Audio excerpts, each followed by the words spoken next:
Dun, dun, dun, dun, dun, dun, dun, dun. Hey, how's it going? Everyone here with, well, Indiana Jones, if you didn't already tell by that beautiful rendition of the theme song that I just did. So yeah, normally I'm not a big live action figure fan. I do have a couple. For example, Shin Kamen Rider here. So we'll have a little bit of a size comparison to some figures later in the video.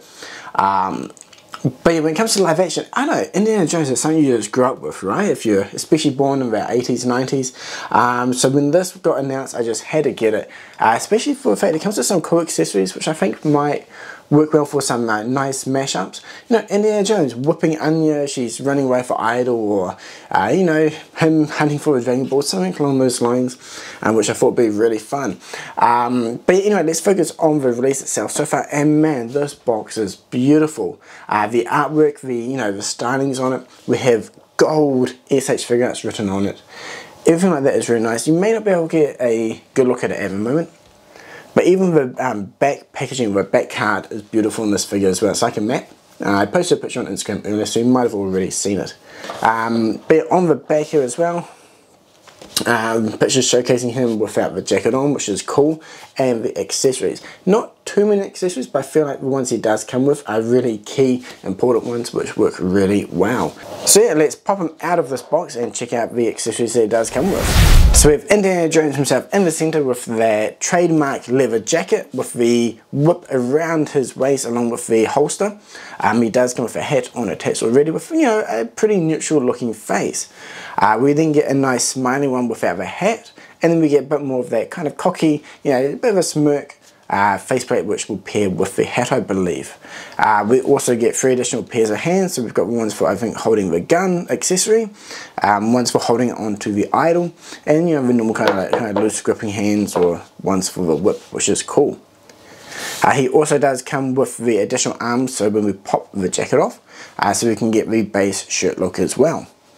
Now for the accessories, we've got his legendary whip, satchel. We've got the revolver as well. That's the head staff of Ra, or the headpiece for the staff of Ra. And then we also have the, let me check my phone here for this one, the Chachapoyan fertility idol. Which is obviously from that iconic starting scene from the movie, where he's using the, bag of sand to try and get the weight right, so when he places it down, he doesn't trigger the traps, which, if you've seen the movie, we all know he does, and he runs away from the boulder.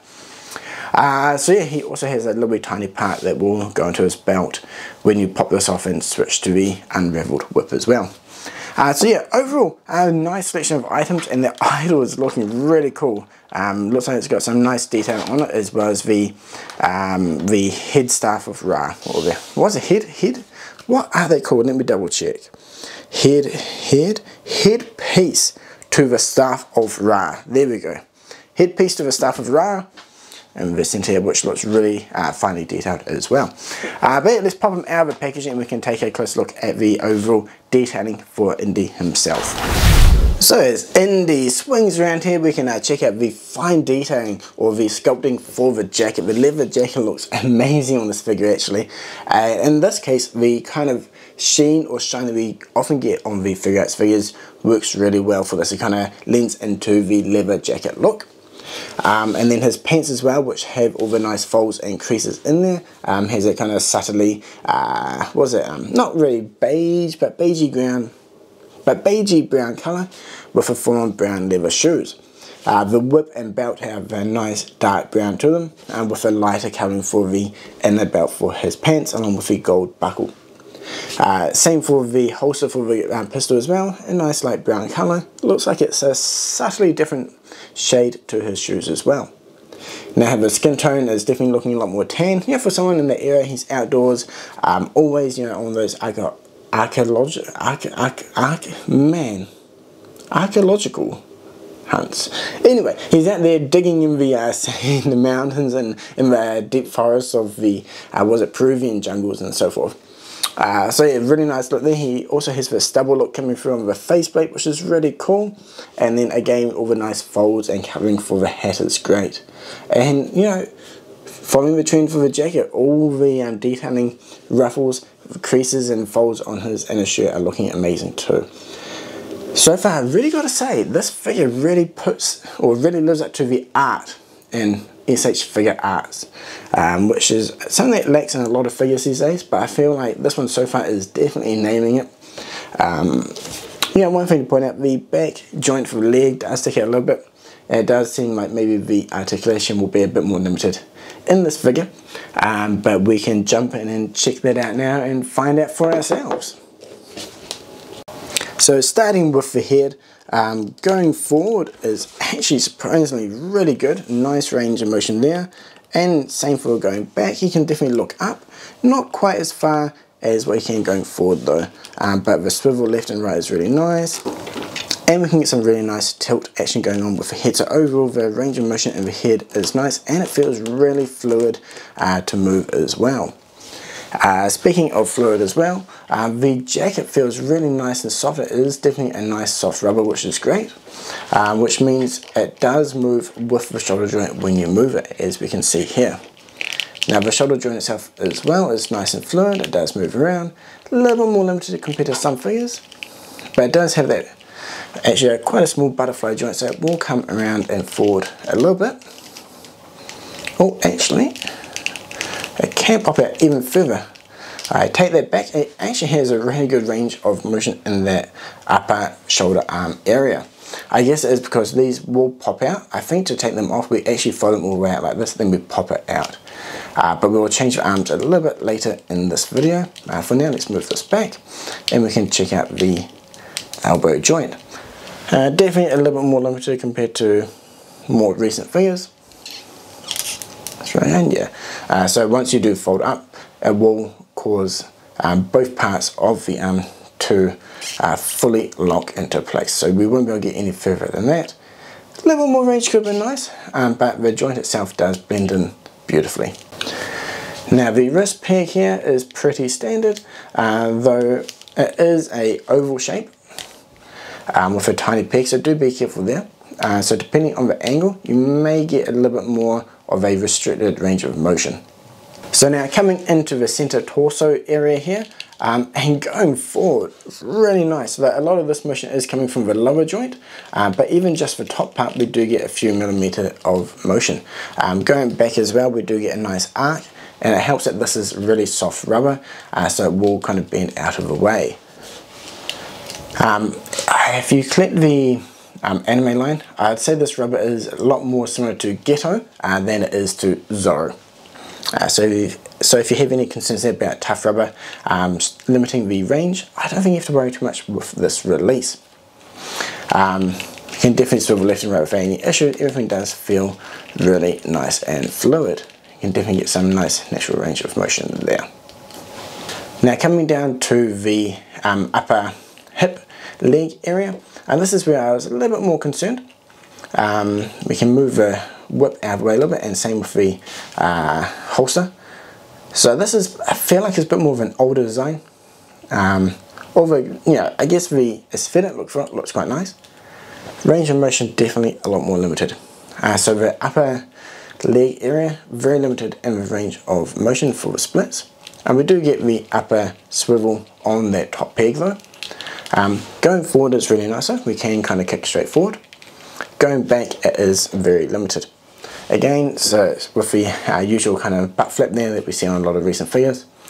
Looks nice, but it does hinder articulation. So far, this is the main weak point for articulation for this figure. Coming down to the knee joint, this one here is pretty nice. Can definitely go a bit further than what the elbow can. A little bit more limited, but I feel like the knee range shouldn't be a limiting factor when trying to pose this figure. The lower leg area here, or the pants, is really, you know, bunches up above the shoe as it would. So this does limit some of the motion, but we do get some nice forward and back, and also some tilt action going on without too much issue. We have the usual toe tip point of articulation as well. So everything there is pretty standard. I feel like the upper range of motion on this figure is really good. The midsection, definitely on the weaker side, and the knee and ankle, not too bad. But yeah, definitely drop a comment below what you think about the range of articulation so far. Okay, let's check out the detailing on the face, and hopefully you can see it clearly, but we have a lot of like stubble in there. We've got the nice folds from the nose across the cheek. The eyes are looking really good as well, along with the sideburn and the detailing there. I think everything on these faces look really nice, and I think this is one of the first figures where I really think, damn, this looks like the actor. A lot of them are pretty close, more so from you know arm's length away.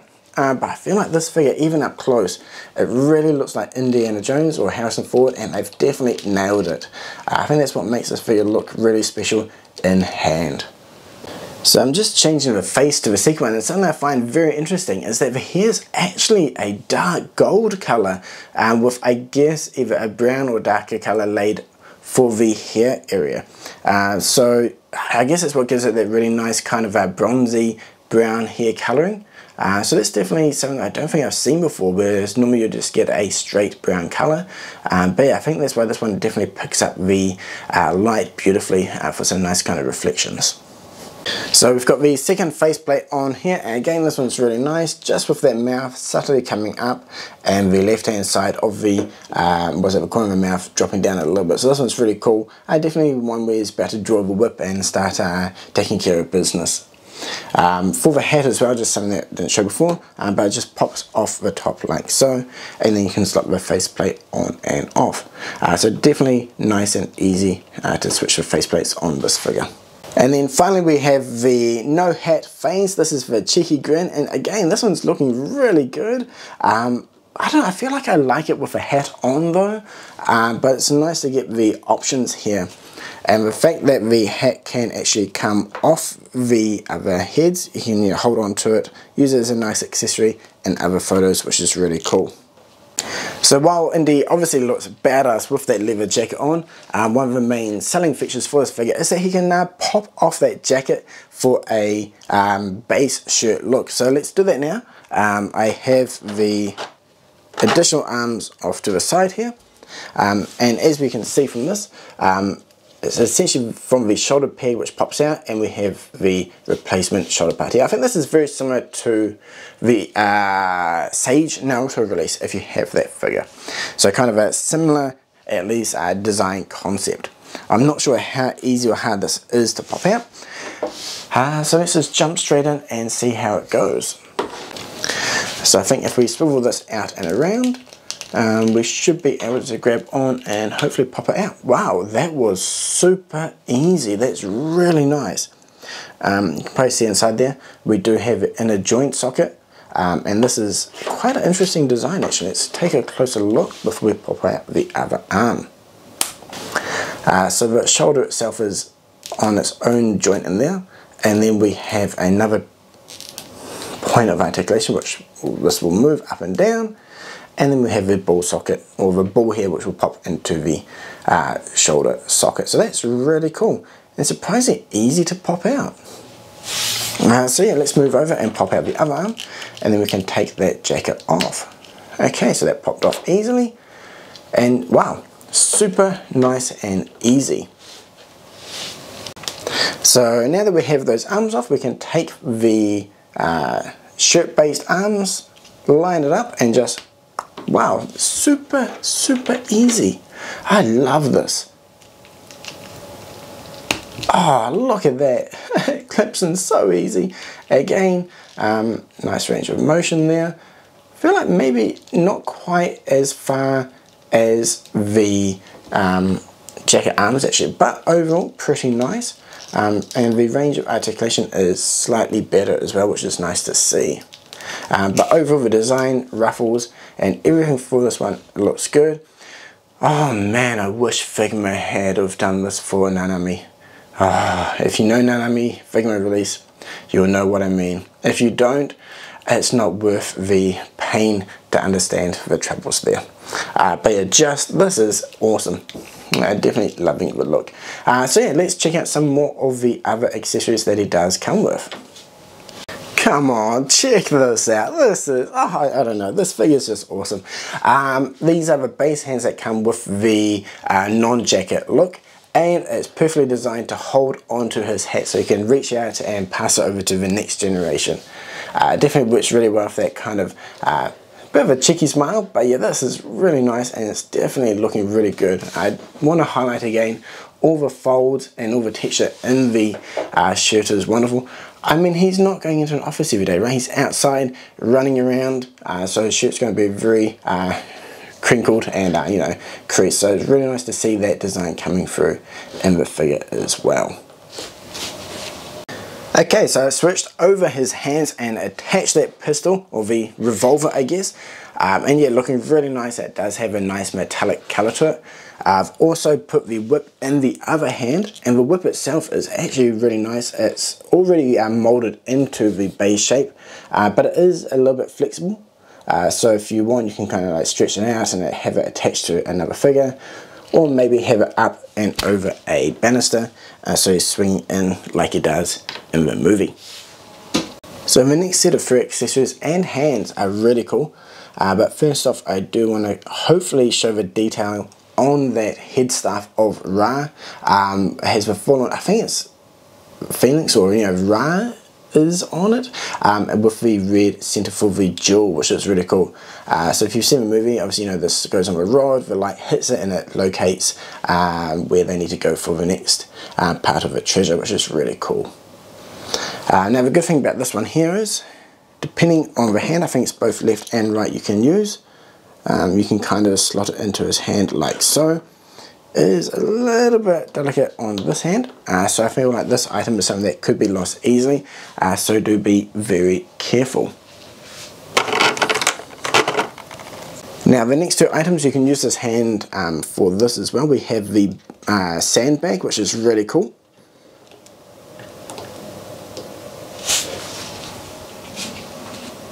So this is when he's going for the fertility idol, who I have here. So the fertility idol as well has really good detailing, has nice lines for the hair on the back as well, and you can definitely see the sculpt in this for the face and teeth. Now I was wondering what this other hand that he comes with is. It has a little wee slot and I was trying to figure out what that was. I had to check out the instructions, then I realised the fertility idol actually has a tiny slot between its teeth. If you look at the idol, you wouldn't even notice anything was out of place, and this is so you can actually slot it in to his hand so he can hold onto it. So that is awesome. So you can kind of do that scene where he's going in there to grab it and to switch over with the sandbag. So the fact that they've managed to design the idol so you can hold onto it while it still looks really good out of the hand as well, which is really good. So definitely a very unique design. I don't know, something about simple choices like this which always make a figure wonderful. Very simple but super effective. Indiana Jones also comes with his satchel, so to get that on we just pop the hat off. I think then we can raise the arm up and then we can just slot it on like so. So again, very easy to put on. If you've got the Dragon Ball Bulma figure, she had a bag, that was so hard to put on. Not impossible, but a lot more fiddly, whereas this, super nice and easy to go on. And again, the colouring on the strap is great. It's worn out on the top, so it's got the darker, I think it's, what's that, patining? What is the term? Okay, if you know the term for where leather changes its colour, you know, it gets worn over time, definitely drop a comment below. But the weathering on the satchel belt or the strap is really cool. We also have the gold colouring for the latch on the back as well. Okay, so before we jump into the final thoughts, we want to do a little bit of a size comparison here. So next to Indiana Jones we have Shin Kamen Rider, the Naruto Shippuden Naruto release from last year, and then the Full Power Son Goku. So if you already collect Figure Arts lines, you probably already have maybe one or two of these already. So this should give you a good idea for the overall size comparison. Now I feel like Indiana Jones kind of matches in with the other live action figures really well, both in terms of finish and aesthetic and the detailing. Whereas, you know, the anime related ones are definitely a little bit more simplistic. I think that more comes down to the fact that these are based on cell shaded animation. But yeah, the height between Indy and Goku I think is definitely a little bit more similar, whereas the Naruto figure is a little bit more smaller. But I think the best comparison is between Shin Kamen Rider and Indiana Jones for the overall bulk, size, and the overall kind of detailing as well. Okay, let's jump into the pros and cons for this release. I feel like the pros definitely way outstack the cons. The main big pro straight away is the fact that we can do the full-on leather jacket or base shirt look that we have Indiana Jones rocking right now. He has his signature whip, both unraveled on him now or curled up to go on the belt. We've got the Fertility Idol with a unique design for it to slot into the hand, while maintaining the actual design and aesthetic look for the idol when detached. We also get the sandbag to recreate the iconic scene where he's plucking the idol. We get the head staff of Ra, we've got the gun, we've got a mix of hands, hat on, as well as hat off head. Oh, there we go, which looks amazing. A nice range of expressions. You've got the kind of base neutral, the kind of what's that, kind of happy smile, and that kind of a bit of a cocky look that he has. The fact that the hat can pop off, he can hold onto the hat, is awesome. And then obviously all the folds, design, and the sculpting for this figure is beautiful. I feel like the colouring works really good too. So that's all the pros. The con. The one big con I have is just the range of articulation in the leg area. A lot of other figures really nail that articulation, works really good. I feel like for this figure, maybe they went for the aesthetic approach to it. So the high priority went to aesthetic, and then articulation came second. Is it a huge con? No, I don't think it really subtracts from this figure too much. You can still kind of get into some dynamic poses. This is a very basic one here where he's kind of lunging forward, ready to whip and swing and escape. You can still kind of spread the legs out okay. It's just not as good as a lot of other figures. But I think compared to all the pros, it's not a huge con. But definitely let me know in the comments below what you think about it. How much of a priority do you place on things like articulation above aesthetics? It's definitely something which I feel is a hard balance to achieve on every release. And some figures kind of swing from either high articulation where low aesthetic look, and others go the other way. I feel like this figure for the most part is high on aesthetic and really good on articulation, with the upper range of motion for the shoulder and center, as well as the head and neck as well. Everything there is very, very good. So yeah, definitely a solid release, and it's made me actually want more classic movie figures. I mean, I do have the Alien vs Predator Alien. Probably can't see it, but it is deep in the shelf there, along with Godzilla. But yeah, I'd love to see some more from maybe the 80s, 90s movies. Maybe something like even Conan would be really cool. I know a lot of people would really dig a Arnold Schwarzenegger release for him, especially since I've been nailing Berserk recently with the latest 2 releases. But yeah, definitely drop a comment below what you think about this release. Did you pick him? Did you pass? And if you pass, does this make you want to get him now? But yeah, I will eventually get around taking some photos of him checking up on Instagram, so keep an eye out for that. And again, thank you very much for watching, and until next time, cheers!